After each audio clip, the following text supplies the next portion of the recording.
നിങ്ങൾക്ക് ദിവസങ്ങളോളം റെസ്റ്റ് പോലും എടുക്കാണ്ട് ഓടാൻ സാധിക്കും.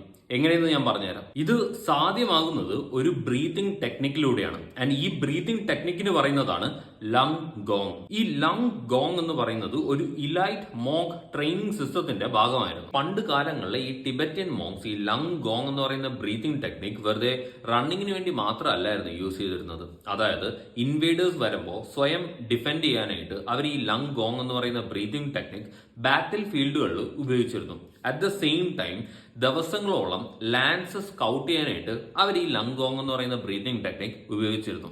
പ്ലസ് ഈ ടിബറ്റൻ മോങ്സ് ജീവിച്ചിരുന്നതെന്ന് വെച്ച് കഴിഞ്ഞാൽ എക്സ്ട്രീം വെതർ കണ്ടീഷൻസ് ഉള്ള സ്ഥലങ്ങളിലായിരുന്നു. സോ ഈ എക്സ്ട്രീം വെതർ കണ്ടീഷനുകളെ ഫൈറ്റ് ചെയ്യാനായിട്ടും ലങ് ഗോങ് എന്ന് പറയുന്ന ബ്രീതിങ് ടെക്നിക് ഈ ടിബറ്റൻ മോങ്സിനെ ഹെൽപ്പ് ചെയ്തിരുന്നു. ഇനി നിങ്ങൾക്കും ഈ ലങ് ഗോങ് എന്ന് പറയുന്ന ബ്രീതിങ് ടെക്നിക് നിങ്ങളുടെ ഡെയിലി ലൈഫിൽ യൂസ് ചെയ്യാം. എങ്ങനെയെന്ന് ഞാൻ പറഞ്ഞുതരാം. അതായത് നിങ്ങളൊരു 4 to 4 ബ്രെത്ത് റേഷ്യോ ആണ് ചെയ്യേണ്ടത്.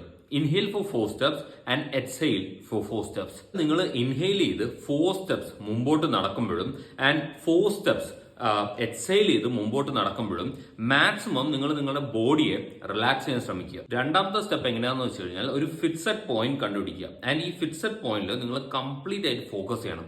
ആൻഡ് ഈ ഫോക്കസ് ചെയ്യുന്ന സമയത്ത് ഓട്ടോമാറ്റിക്കലി നിങ്ങൾ തന്നെ നിങ്ങളുടെ മൈൻഡിനെ ഫ്രീ ആക്കണം. Like it should empty it self. ഈ അടുത്ത സ്റ്റെപ്പ് എന്താണെന്ന് വെച്ച് കഴിഞ്ഞാൽ നിങ്ങൾ കംപ്ലീറ്റ്ലി എക്സോസ്റ്റഡ് അല്ലെങ്കിൽ ഫറ്റീഗ്ഡ് ആയിട്ടിരിക്കുന്ന സമയത്ത് നിങ്ങൾ എക്സ്ഹെയിൽ ചെയ്യണം. അതായത് നിങ്ങളുടെ CO2 ബിൽഡപ്പിനെ കംപ്ലീറ്റ് ആയിട്ട് നിങ്ങൾ എക്സ്ഹെയിൽ ചെയ്തിട്ട് ഒരു നിങ്ങളുടെ ബ്രീത്തിങ് ആ ഒരു ഋതത്തിനെ തന്നെ ഒന്നുകൂടെ റീസെറ്റ് ചെയ്യണം. സോ ഇങ്ങനെയാണ് ടിബറ്റൻ മോങ്സിന് ദിവസങ്ങളോളം റെസ്റ്റ് പോലും ചെയ്യാണ്ട് ഓടാൻ സാധിച്ചിരുന്നത്.